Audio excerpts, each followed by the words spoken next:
So I did my policy analysis paper on the Adoption and Safe Families Act of 1997.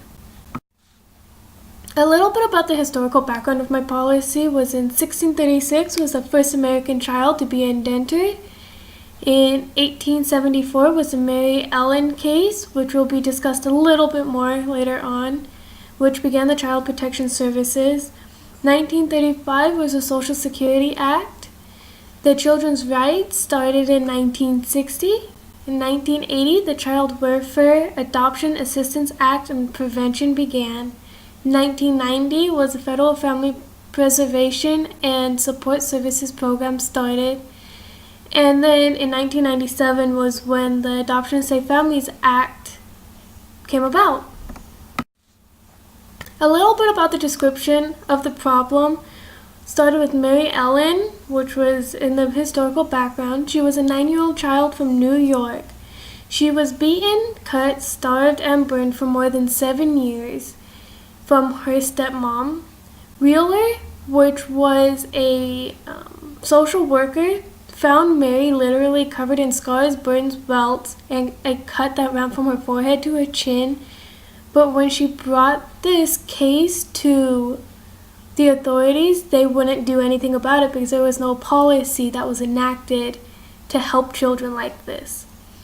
Another thing that helped with this issue to have this policy enacted was, according to the facts and statistics on the Child Welfare website in the United States, almost 400,000 children are living without permanent families in the foster care system. A little over 100,000 of these children are eligible for adoption, but nearly 32% of these children will wait over 3 years in the foster care before being adopted. The description of the policy and how it came about was Representative Dave Camp was the one that was responsible for this policy to happen.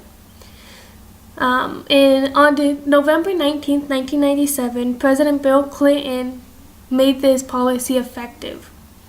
What this policy does is it promotes preeminency for children in foster care, ensures safety for abused and neglected children, accelerate permanent placements of children, and to increase accountability of the child welfare system. That was located in the Act itself. Deb Baker, on her presentations throughout the course, pointed out this specific policy will help address the problem to promote the adoption of children in the foster care system. It is also a push for preeminency and clarification of the word reasonable efforts and cost concerns. The policy analysis that I was able to conduct was from McWay, Henderson, and Tice. One of the resources that I used for my paper states that family preservation was a primary goal of foster care policy.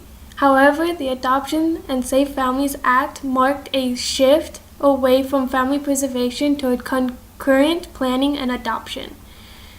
Also, those that benefit from this policy are those children in the foster care system being able to be adopted more quickly and more permanent. Therefore, this act promotes the adoption of children in these systems. For this policy, there were 31 co-sponsors along with Dave Camp. 21 of them were Republicans and 11 of them were Democrats. The funding for this policy comes from the government itself within the fiscal year. Also, the Congress and the government pays a bonus for foster children adoptions during the fiscal year that exceeds a baseline of the average annual number of children adopted. The bonus goes up to $6,000 for each adoption of special needs children as well. Within agencies themselves, many governmental jobs, such as social services, implement this policy. I conducted an interview with Michelle Vasquez of Riverside Social Services, and she states that it is required to know, understand, and abide by current and new fed and state legislation that impacts its practices. We are in compliance with all mandated laws and regulations. The Adoption and Safe Families Act of 1997 is one of the many laws that impact their agency themselves. A few strengths of this policy allows children that need a placement for a home to be sure that the placement was for the best in the interest of that child. The targeted population is involved in this policy development because they were the main target in the first place.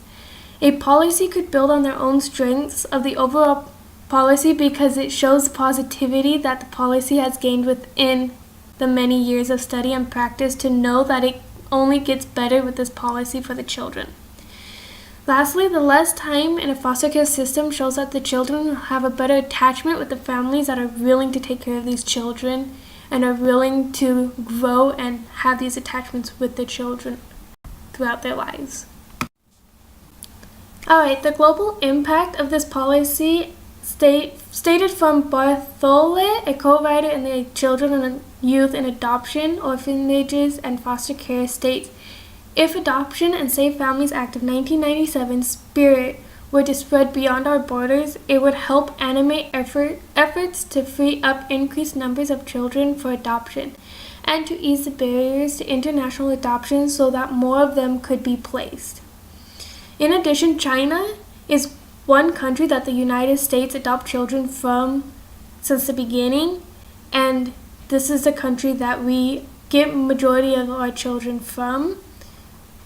However, Russia actually passed a bill banning adoptions to the United States because of the retaliation of the law the United States passed in December on human rights abuses in Russia.